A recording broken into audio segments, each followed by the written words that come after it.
Okay, so today is going to be a little bit more of a short video because it's negative 35 outside and my garage will get cold very quickly. The heaters are really loud, so I want to kind of just do roughly a 20-minute one.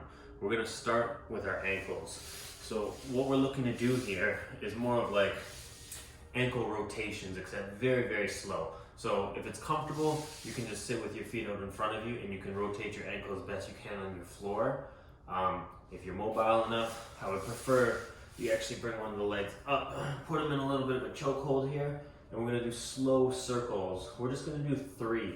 You're trying to draw the biggest circle you can with your big toe. That means twisting the foot as you actually draw that circle. Okay, so we're not just trying to keep a lazy foot.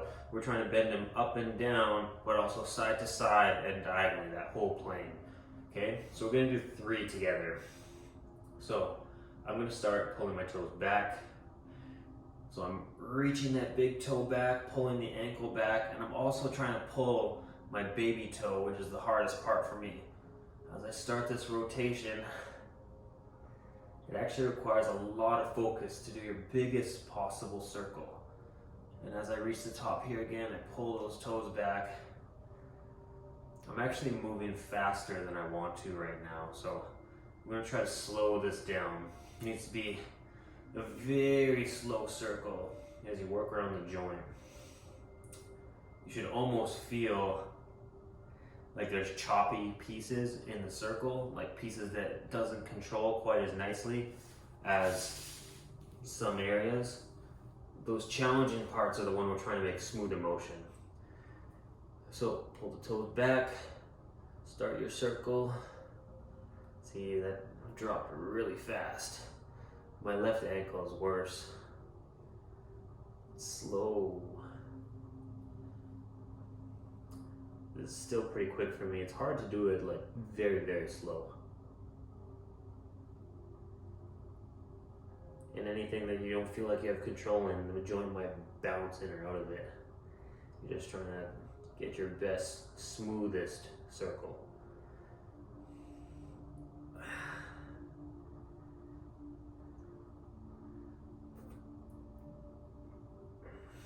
Good. So that's my 3 circles. Probably a little bit faster. We're gonna do this stuff again in the future, probably move slower. Now we're gonna move on to our wrists. Okay, so for our wrist prep, take both hands, put them in front of your knees, and we're gonna do just putting pressure on them, on the knuckle and also on the fingertip. Okay, so it's almost like you're trying to grab the ground, and we're just gonna rock back and forth. Lean back. 3, 4, 5, and now we're gonna hold. We're gonna hold for breath though instead of time. So I'm gonna take 3 deep breaths.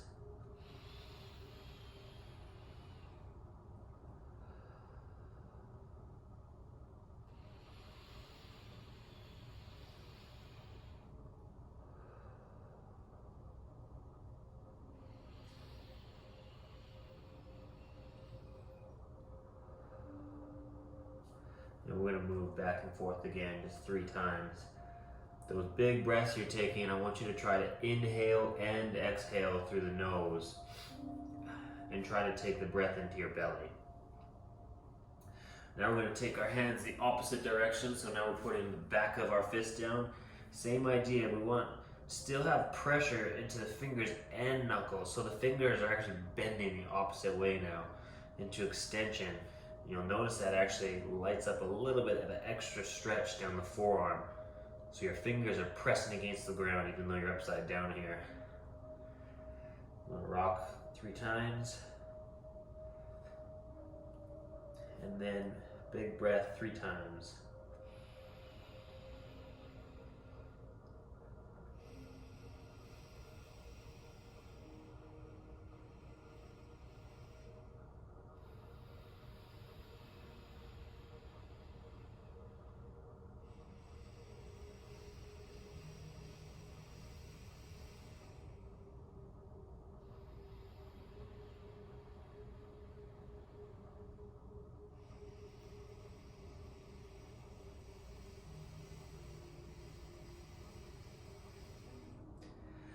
Okay, That's my 3, so I'm just gonna lightly rock back and forth again. Still pressing the fingertips in. The wrists are really feeling that. Oh, we're just gonna do a couple circles here. Get the wrists a little bit looser. And now we're going sideways, so both fingertips pointed away from each other. Put those hands down, try to grab the earth, and we're gonna just rock back and forth, hitting one wrist at a time.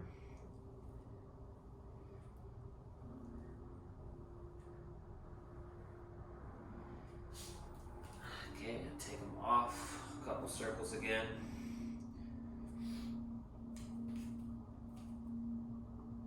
And now hands are going upside down, so fingertips are tilted towards you. Be easy on this one. This one is normally the one that a lot of people struggle with, especially to keep the arms straight.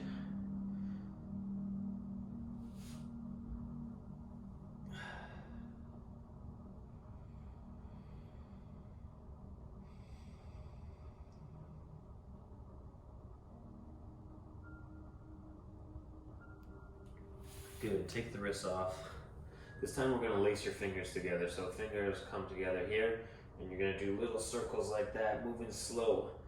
The wrist should really be feeling that one. Or I just have terrible wrists.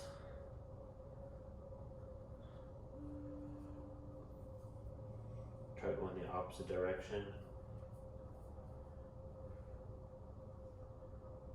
I have a lot of sticky points in my wrist too that want to just move much faster. So you kind of pay attention to your body and what it's saying when you do this stuff.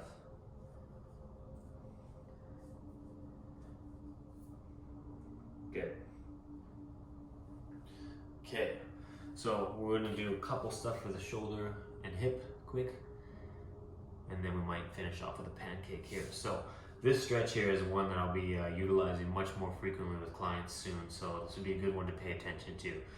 Some would call it the world's greatest stretch. So what you're gonna do is come into a lunge position here, and in this lunge position, we're gonna slide that front foot just a little farther forward, okay? And then we're gonna put one hand down beside it, and then we're gonna lift the back leg off the floor, okay? So sit in this position now. I want that front leg's toes to be grabbing the ground really tight. You should be able to see a little bit of an arch in your foot, hopefully. And then from there, we're gonna take that front knee and we're gonna push him out for a couple reps here. Just kind of pushing him out and bringing him back in. That almost drops the back hip a little bit, so you might feel that hip stretch a little. And now squaring up. Try to just drop your whole body to the floor, and now get wherever you're tight here. Front foot still grabbing the ground, and now come back up. Take that hand closest to the front leg and rotate.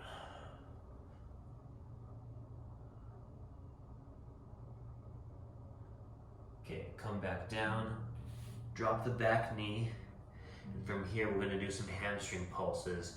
So this is still taking your belly button straight down the middle of the leg, but leaning back. Just pushing your butt back even though you're in this lunge position. And don't let that front foot come off of the ground. As you lean back, you might want to lift your toes off, but I want that foot to stay down. Big toe still grabbing the ground. So it'll either stretch out the ankle or it might get the hamstring.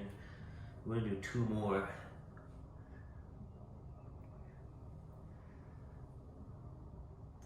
Good.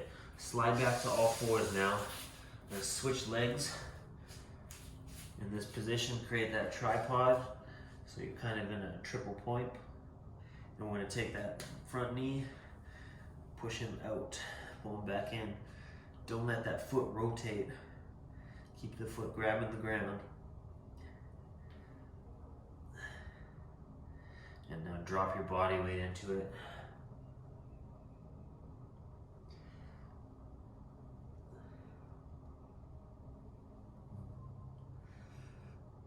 This is a great warm-up for any leg workout that you're about to tackle. From here, rotate the top arm.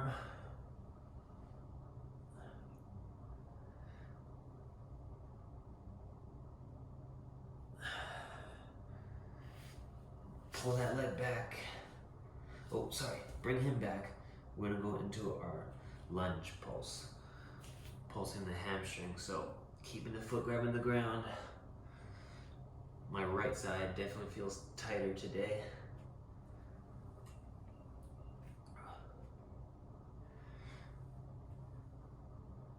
Just hold in for half a second or so.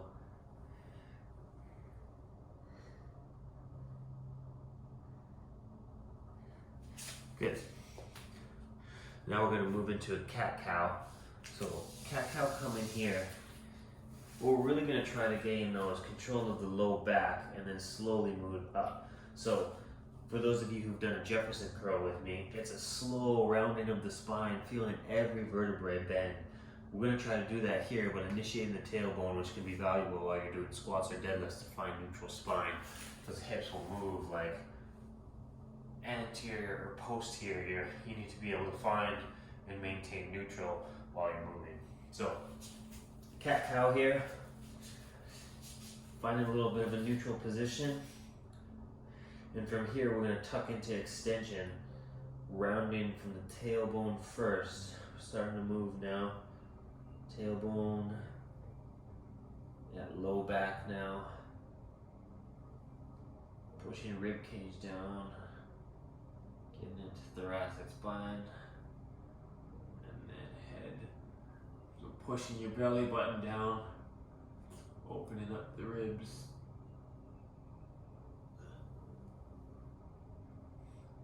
Then we're going to curl slowly back into a flex spine, rounding from tailbone first. Find it easier a little bit to squeeze the glutes to start that motion. And try to feel every vertebrae move, trying to open up a little bit, gain some movement. Bringing in rib cage, lifting chest up now.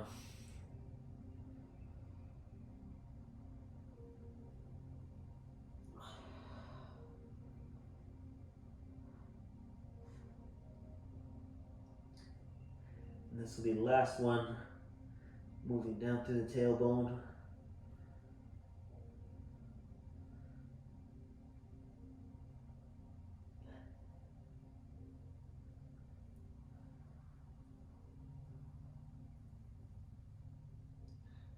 Up through the spine. Just go at your own pace here. We're going to pause at the top for a couple seconds. And then we're going to go back into flexion, last one, from tailbone, low back, belly button, rib cage.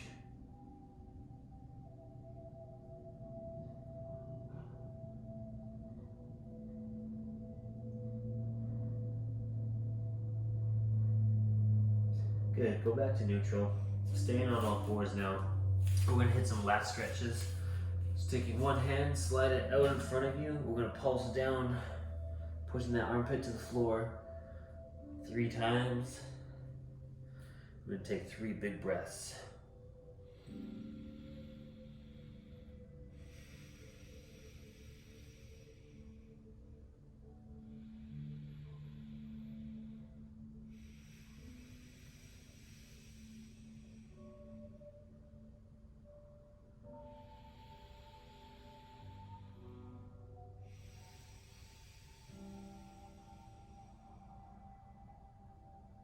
And then we're going to hit 3 pulses again. Good. Bring him back and switch arms. 3 pulses.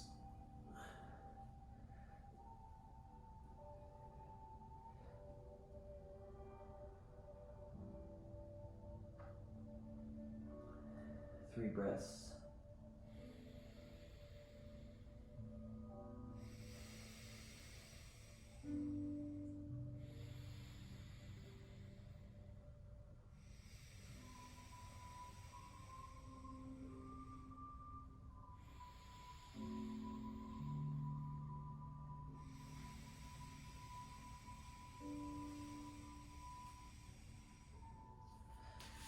Good, bring him back.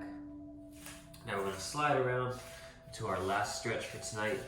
This is going to be a three-way Frogger stretch. So with the three-way Frogger, we're going to drop our knees down beside us. Normally the feet will go sideways, okay? We're just going to slide our knees to a wide position so you feel a stretch in that groin. We're going to pulse back for 3. Push into the hips a little bit. 1,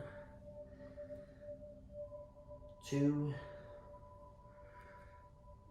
3. We're going to do 2 deep breaths.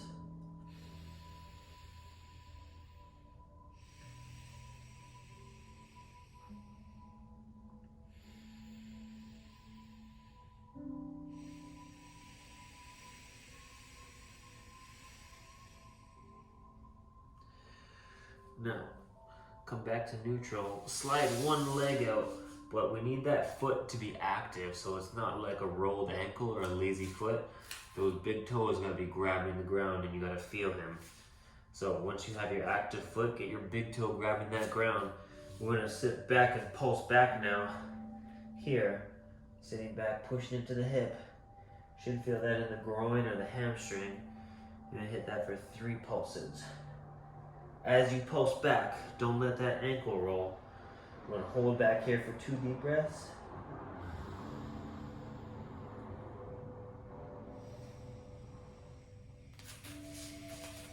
Hold on. I thought Diane was home. Back into that hip. Lean back.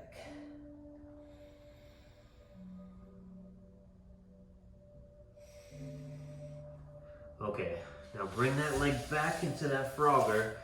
That was the second part, and the last part here is gonna be other leg, big toe active. Try to get the pinky toe to grab the ground too, so you should be getting a bit of a stretch there, and lean back. For 1, try not to let the foot leave the ground. 2, and last one, 2 deep breaths.